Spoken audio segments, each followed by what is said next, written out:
Hi friends, welcome back to my channel. ఈరోజు మనం జాంబియాలోని Lusaka నుంచి చిపాటాకి బస్సులో ట్రావెల్ చేస్తున్నాం. బస్సు లుసాకా నుంచి చిపాటాకి ఆల్మోస్ట్ 8 గంటలు ట్రావెల్ ఉంటుంది. 3 చెక్ పోస్టులు ఉంటాయి. ఒక 4-5 ప్లేస్లలో ఆపుతారు. మధ్యలో కటాటే, సిండా, సంథింగ్, నింబా అని అవన్నీ ట్రావెల్ చేస్తూ బస్ జర్నీ ఈరోజు ఈ వీడియోలో చూద్దాం. లుసాకాలో మార్నింగ్ 10:30కి బయలుదేరినాం. యాక్చువల్గా మనం అది నైట్ 8-8:30కి అట్లా రీచ్ అయింది. ఆల్మోస్ట్ 8 అవర్స్ అనుకోండి. 8 to 10 అవర్స్ మధ్యలో పడుతుంది. అంటే ట్రాఫిక్ని బట్టి ఉంటాయి.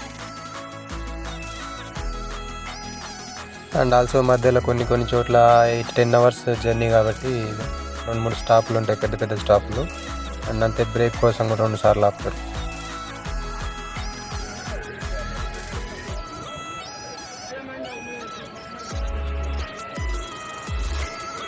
ప్రజెంట్ ఈ బస్సు చిపాటా వెళ్తుంది లుసాకా నుంచి. ఇక్కడ నుంచి ఒక 3-4 రకాల బస్సులు ఉంటాయి. యూపీజెడ్ అని, పవర్ టూల్స్ అని, మలావి జాంబియా అని. మనం ఈ బస్కి వెళ్తున్నాం. బస్ ప్రైస్ వచ్చి 400 నుంచి 450 అట్లా ఉంటుంది. ఇది పవర్ టూల్స్ బస్సు, మనం ఎక్కిన బస్సు.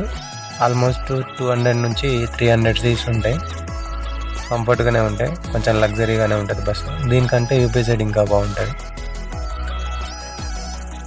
అండ్ ఈ బస్సులో ఇన్బిల్ట్గా ఏసీ వస్తుంది. ఛార్జింగ్ పెట్టుకోవడానికి 2 పోర్ట్స్ ఇస్తాడు. ప్రతి సీట్కి ఒకటి ఉంటుంది. కస్టమర్ సర్వీస్ కావాలంటే వాళ్ళని అడగవచ్చు, వాళ్ళు వచ్చి హెల్ప్ చేస్తారు మనకి ఏమైనా కావాలంటే. అండ్ ఆల్సో 10 గంటల జర్నీ కాబట్టి లోపల టీవీలు కూడా 2-3 ఉంటాయి. మ్యూజిక్ కూడా ప్లే చేస్తారు, టీవీ చూడొచ్చు. లుసాకా నుంచి స్టార్ట్ అయ్యి 1 గంట జర్నీ తర్వాత చాంగ్మే అనే ప్లేస్ వస్తుంది.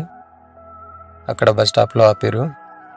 తినడానికి ఫ్రూట్స్ కానీ, చిప్స్ కానీ ఏమన్నా తీసుకోవచ్చు. నేను మాత్రం కొన్ని అరటి పండ్లు, ఒక వాటర్ బాటిల్, కొన్ని పాప్కార్న్లు తీసుకున్నా. అండ్ అంతేకాకుండా ఈ బస్సులో మనం ఏమన్నా ఐటమ్స్ పంపించాలన్నా కూడా మన ప్లేస్ నుంచి ఇంకో ప్లేస్కి పంపించడానికి బస్ కింద ప్లేస్ ఉంటుంది. కొంచెం ఇంత మనీ అని మాట్లాడుకొని దాంట్లో వేసుకోవచ్చు. మనం వాళ్ళ కాంటాక్ట్ నెంబర్స్ ఉంటాయి, అవి తీసుకొని మనం ముందుగా టికెట్ బుక్ చేసుకోవాలన్నా, ఏదైనా ఐటమ్స్ పంపించుకోవాలన్నా కూడా వాళ్ళని కాంటాక్ట్ చేయొచ్చు. అండ్ ఆల్సో ఈ బస్లోనే ఇన్బిల్ట్గా ఒక వాష్రూమ్ కూడా ఉంటుంది, టాయిలెట్ కూడా పోవడానికి.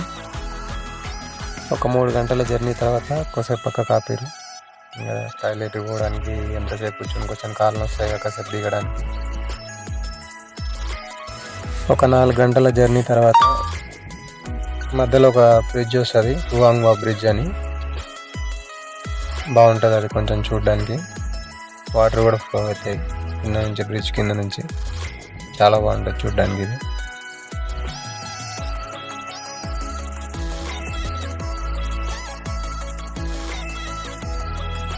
ఈ వువాంగ్వా బ్రిడ్జ్ దగ్గర ఇమిగ్రేషన్ ఆఫీసర్లు కూడా ఉంటారు.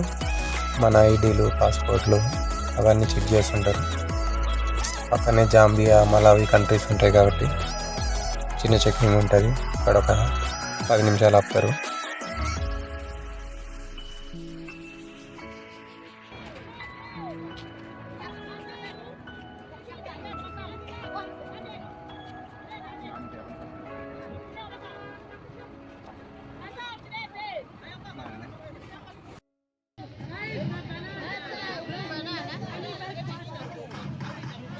ఓకే, 8 గంటల జర్నీ తర్వాత మనం చిపాటాకి రీచ్ అయినాం.